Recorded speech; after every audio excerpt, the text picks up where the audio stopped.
টাকা নিছে তো আমার টাকা খেয়েই শেষ করতে পারে নাই। আমি কেন জানি সব ফকিনির সাথে মিশছি, গড নোজ। চাই তো কিভাবে? হ্যাঁ, আমার আজকে মনটা অনেক খারাপ। আমার কার্ডের বিল আসছে, বিলটা দিতে পারতেছি না, আমার টাকা খরচ হয়ে গেছে। আমার গাড়িতে গ্যাস নিতে হবে। ওই শার্টটা অনেক সুন্দর, এখানে না অনেক মজার খাবার পাওয়া যায়। আমি এক গামলা ভাত নিয়ে বসে যাই। তার মানে আপনি খেতে পছন্দ করেন? আমি খেতে খুব পছন্দ করি। আচ্ছা। এক সময়ের লাক্স তারকা এখন চেনাই যাচ্ছে না। আমার ওজন 106 কেজি। নাটকের নায়িকা দিয়ে সিনেমা হয় না। উনি শ্রদ্ধেয় কাজী হায়াত স্যার। টাকা চাইছিলাম, 25 দিন টানা শুটিং করলাম, আমার টাকা কই? তো অ্যারাউন্ড 5 লাখের মতো, কিন্তু না, আমি পাই নাই আমার পেমেন্ট এখনো। আমাকে অনেক রেসপেক্ট করছে ওনারা, মাফিয়ারা। হ্যাঁ, সেখানে একজন জনপ্রিয় চিত্রনায়িকাও ছিল যিনি মাফিয়াদেরকে নাচ দেখিয়েছেন। অভিনয় করে এখন, হ্যাঁ কাজ করে। পৃথিবীর সব মেয়ের মা হওয়া উচিত না। বলবে অনেকেই যে আমরা পেলে বড় করে দিব, আসলে কেউই পালে না, কেউই বড় করে না। আমার এখন মন চায় যে আমি যদি পারতাম অনেকদিন বেঁচে থাকতাম, আমার বাচ্চাগুলোকে আমি দেখতে চাই। 2012 সালের লাক্স চ্যানেলের সুপারস্টারের প্রথম রানার আপ ছিলেন প্রসূন আজাদ। তারপর মিডিয়া ইন্ডাস্ট্রি অর্থাৎ নাটক সিনেমা দাপিয়ে বেরিয়েছেন। কেমন আছেন তিনি? বর্তমানে কেন সিনেমা নাটক করছেন না? অনেক প্রশ্ন আপনার মনে না? সেই প্রশ্নের উত্তর দেওয়ার জন্য দ্য সসেজ শোয়ে আজকের গেস্ট প্রসূন আজাদ। কেমন আছেন? ভালো আছি, থ্যাংক ইউ। ওয়েলকাম। কত বছর পর আসলে টেলিভিশন ক্যামেরার সামনে? 4 বছর। প্রসূন আজাদ এখন সিনেমা নাটক করছেন না কারণ দরকারই পড়ছে না, কারণ প্রসূন আজাদ এত বড় লোক, এত সম্পদের মালিক যে দরকারই পড়ছে না সিনেমায় এত কম টাকার রেমুনারেশনে কাজ করা। এইভাবেই বইলো, বুঝছো? না থাকলেও পরে ধরো 50 বছর পর আমার নাতি নাতনি যখন দেখবে আল্লাহ বাঁচা রাখলে, তখন খুশি হবে যে কোথায় যে আছে জানি না, কিন্তু আছে অনেক সম্পদ। তখন তো আবার বলবে কাকে দিয়ে গেলেন এগুলো, কোথায়? এই যে তোমার কাছে আসবে। আমি কি করেছি? কিভাবে জানলেন আমার দাদির নানির এত সম্পত্তি? আচ্ছা, এমন হয়েছে যে এক্স বয়ফ্রেন্ডের থেকে টাকা নিয়ে আর ফেরত দেন নাই বা আপনার থেকে টাকা নিছে? তো আমার টাকা খেয়েই শেষ করতে পারে নাই। আমি কেন জানি সব ফকিনির সাথে মিশছি, গড নোজ। হোয়াট? হ্যাঁ। আপনি টাকা দিয়ে এক্স বয়ফ্রেন্ড চালাইছেন? হ্যাঁ। চাইতো টাকা? টাকা চাইতো মানে, ও মাই গড। আছে অনেক ছেলে যারা ধরো নিতে চায় না, রেসপন্সিবিলিটিস নিতে চায় না, যারা মনে করে যে শুধু প্রেম করি। চাইতো কিভাবে? হ্যাঁ, আমার আজকে মনটা অনেক খারাপ। আমার কার্ডের বিল আসছে, বিলটা দিতে পারতেছি না, আমার টাকা খরচ হয়ে গেছে। আমার গাড়িতে গ্যাস নিতে হবে, আমার গাড়িতে তেল নিতে হবে। ওই শার্টটা অনেক সুন্দর, এখানে না অনেক মজার খাবার পাওয়া যায়। অনেক কিছু, অনেক কথা। এক্স বয়ফ্রেন্ডকে কত টাকা খাইয়েছেন এবং দিয়েছেন সেগুলো হিসাব করলে কি আপনি এখন বাড়ি গাড়ির মালিক হতেন নাকি? না।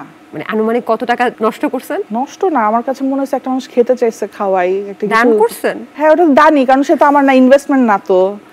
9 বছর টানা কাজ করছি। পার ডে তুমি যদি 15,000 ধরো, আমার গাড়ির খরচ এটা সেটা ও নিছে, তারপর 50% তো চলেই গেছে আমার মাসে ওর জন্য, মানে ওদের জন্য। 3 লাখের বেশি তো একবারেই দিছি। হ্যাঁ, ভিসা হবে, তুমি চলে আসবা, তোমার দেশে আর কাজ করা লাগবে না, তুমি আমার কাছেই থাকবা। মানে আমার অনেক ভালোবাসার কাজ কিন্তু অভিনয় ছিল। হঠাৎ করে মনে হয়েছে আমি কেন যাবো এত দূরে দেশ ছেড়ে, আর যে আমার কাজকে রেসপেক্ট করে না, আমারে কি রেসপেক্ট করবে? সব পরে আর যাওয়া হয়নি। তাহলে তো মনে হয় প্রায় 6-7 লাখ টাকা আপনার গচ্ছে গেছে। আরো বেশি হইতে পারে। আমরা একদিন তুমি বাসায় এসো, আমরা একটা হিসাব করব। করব। না আসলে প্রসূন আজাদ কতটা রিচ? আমার সাপ্লায়ারকে দিতে হবে আজকে রাতের মধ্যে 32,890 টাকার মতো। তো এই টাকা কালেক্ট করতে আমি প্রথমে তোমার এখানে আসার আগে আমি গেছি বসুন্ধরায়। ওখানে 3টা টি-শার্ট পারচেজ করছে আমার এক ফ্রেন্ড, ওর কাছ থেকে টাকা নিলাম।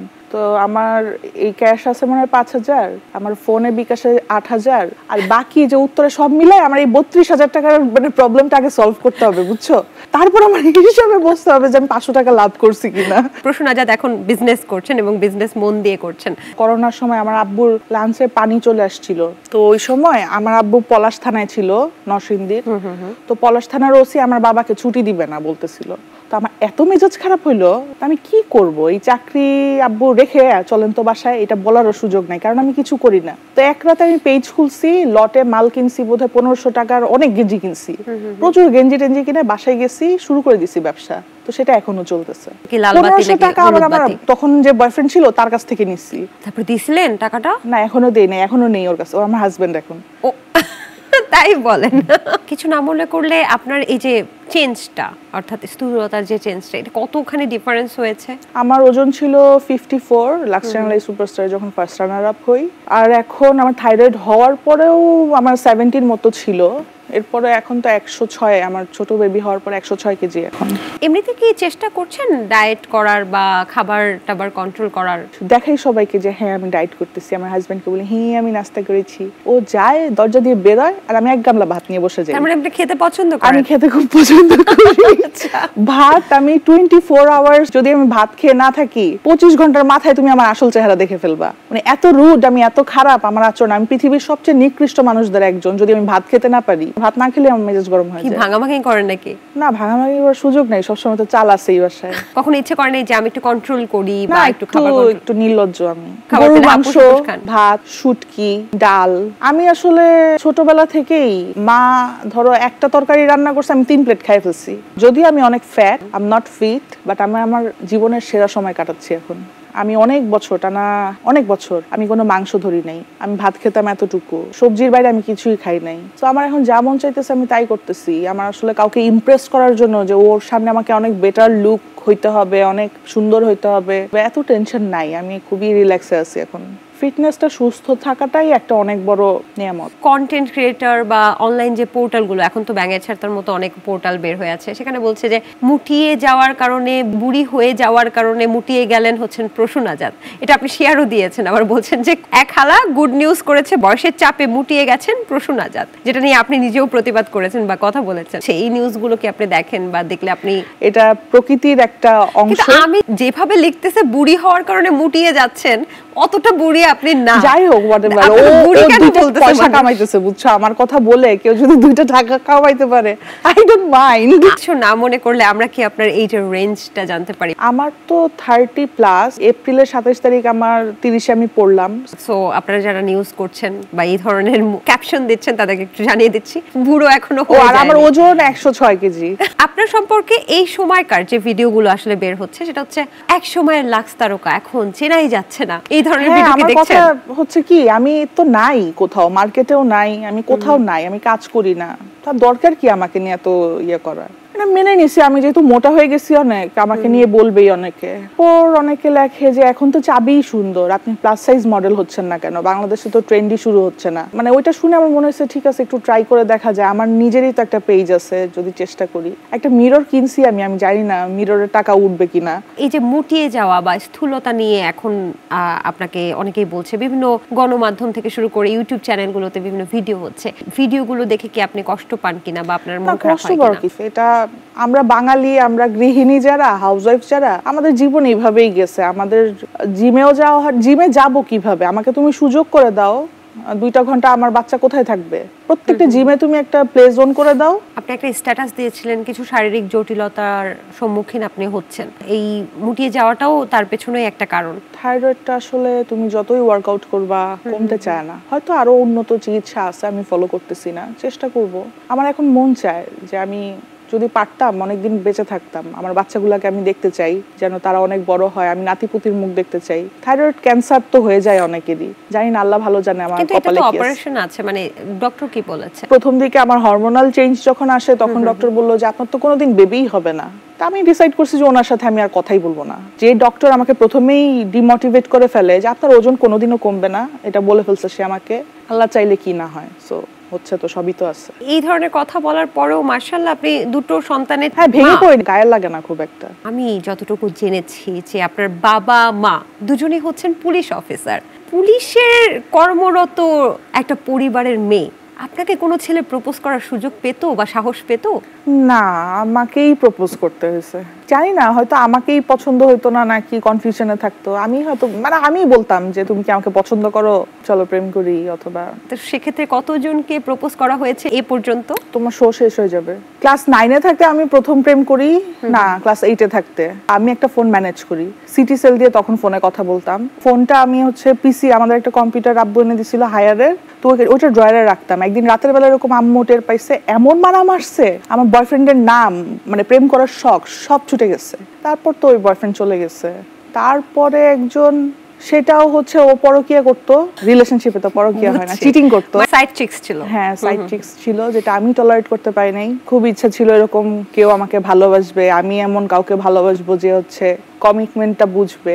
তো আমার এসব ছাগল টাগল ভাল লাগে না, সো আমি ব্রেকআপ করে ফেলছি। তারপরে যেটা হইলো, অস্ট্রেলিয়াতে গেলাম, তখন আমি অনেক বেশি ফোকাস ছিলাম কাজ নিয়ে। আমাকে অনেক ডিসরেসপেক্ট করতো, মনে করতো যে আর্ট কালচার যারা বুঝে না, ধরো তুমি বুঝবা কারণ তুমি এই প্রফেশনে আসো, লাইট ক্যামেরা নিয়ে সারাক্ষণ থাকো, বুঝো যে এই জায়গায় সময় নাই প্রেম করার। পাবলিক মনে করে যে যারা ক্যামেরার সামনে থাকে এরা মনে হয় সারাক্ষণই প্রেম করে। ও ফোনটা না ধরলেই মনে করতো যে আমি বোধহয় প্রেম করতেছি। তো Australia to Bangladesh long distance, এটাও আর টিকে নাই। তারপর তা আমার বয়ফ্রেন্ডকে পেয়ে গেলাম, সে এখন আমার রুমমেট, হাজবেন্ড, বাচ্চাদের বাবা। এই চারজন মনে করো যে আমি একটু সিরিয়াস ছিলাম। বাকি যারা ছিল কেউ 1 সপ্তাহ থাকছে, কেউ 3 মাস, কারোর সাথে ফোনে কথা হয়েছে, কারোর সাথে হয়ই নাই, মনে মনে প্রেম করছে ও আমাকে নিয়ে। এরকম বহু পাবা। আপনি একটা স্ট্যাটাস দিয়েছিলেন যেটা সোশ্যাল মিডিয়াতে অনেক বেশি আলোচনা হয়েছিল, যে সব মেয়েদেরই মা হওয়ার প্রয়োজন নাই। পৃথিবীর সব মেয়ের মা হওয়া উচিত না, কারণ এই স্ট্রাগলগুলোর সময় তোমার সাথে কেউ থাকবে না। বলবে অনেকেই যে আমরা পেলে বড় করে দিব, আসলে কেউই পালে না, কেউই বড় করে না। 1 দিন 2 দিন হয়তো হেল্প করে নানা নানি, কিন্তু এই পুরো স্ট্রাগলটা তোমাকেই করতে হবে মা হিসেবে।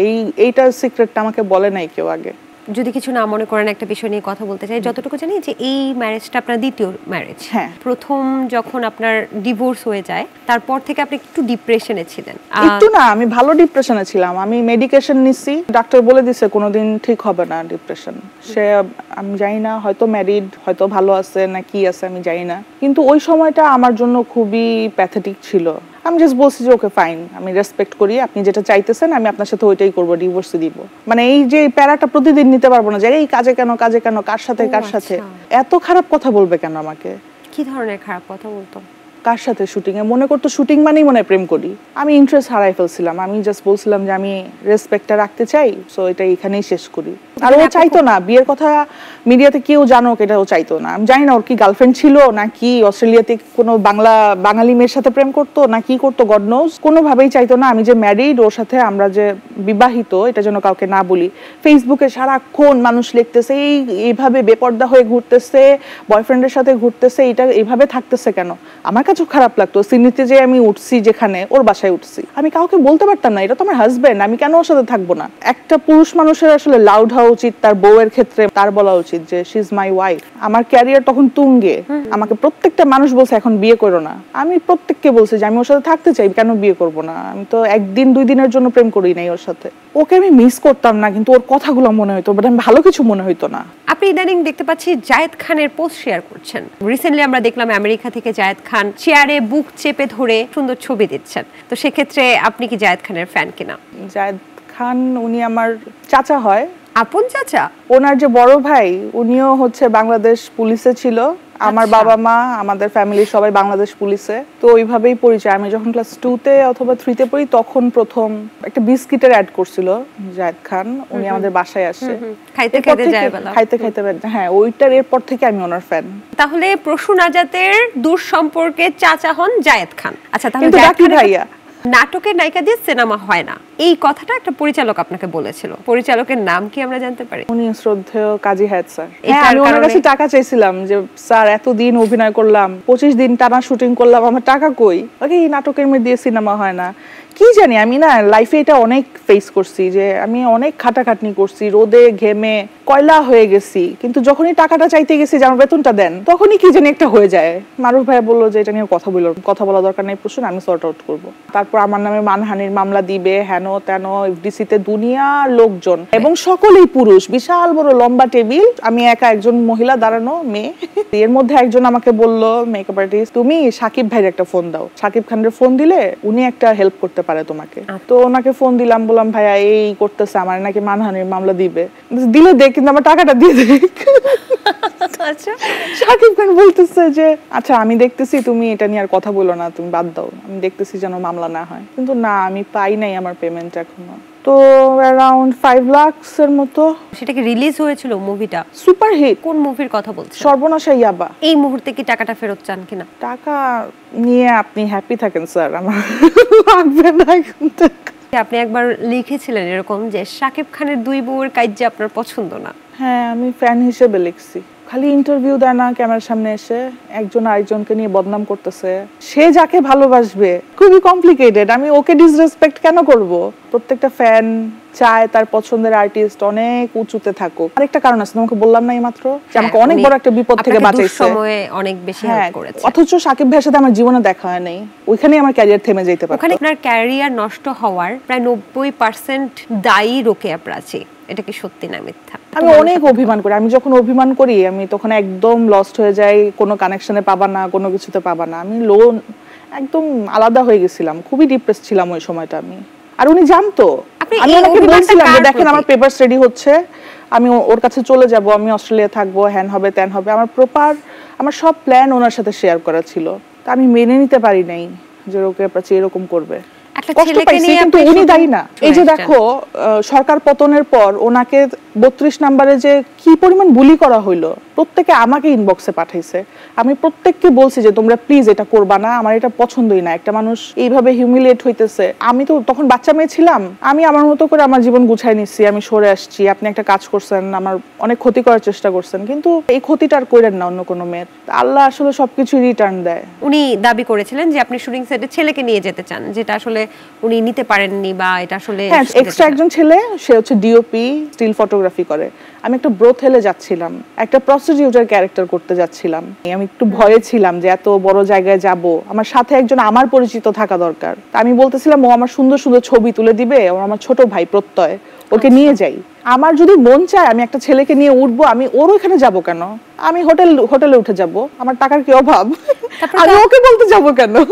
তারপরে তো আপনাকে নিষিদ্ধ করা হয়েছিল। হ্যাঁ, নিষিদ্ধ করা হয়েছে, কারণ আমাকে ফোন দিয়ে বলা হয়েছে যে আপনি আমাদেরকে একটা অ্যাপ্লিকেশন দেন, যেখানে আপনি বলবেন রোকেয়া প্রাচীকে সরি, ডিরেক্টরদেরকে বলবেন সরি। ওদের প্ল্যানই ছিল এটা, যে আমাকে নিয়ে এরকম একটা ম্যাসাকার করে জানাবে মার্কেটে ডিরেক্টর গিল্ড বলতে একটা জিনিস আছে। তো এত মানুষ, 450-র উপরে ডিরেক্টর, বাংলাদেশে অস্কার কোথায়? তো এটার পরে ওরা খুব মাইন্ড করছে, ওরা আমাকে ব্যান করে দিছে। আপনি কি কখনো মাফিয়ার খপ্পরে পড়েছেন? হ্যাঁ, আমাকে অনেক রেসপেক্ট করছে ওনারা, মাফিয়ারা। হ্যাঁ, আমাকে বসতে দিচ্ছে, আমাকে বলছে কিছু লাগবে আপু, খাইতে দিচ্ছে, গল্প করছে। কিন্তু আমার সাথে ছিল আরজেনি রব।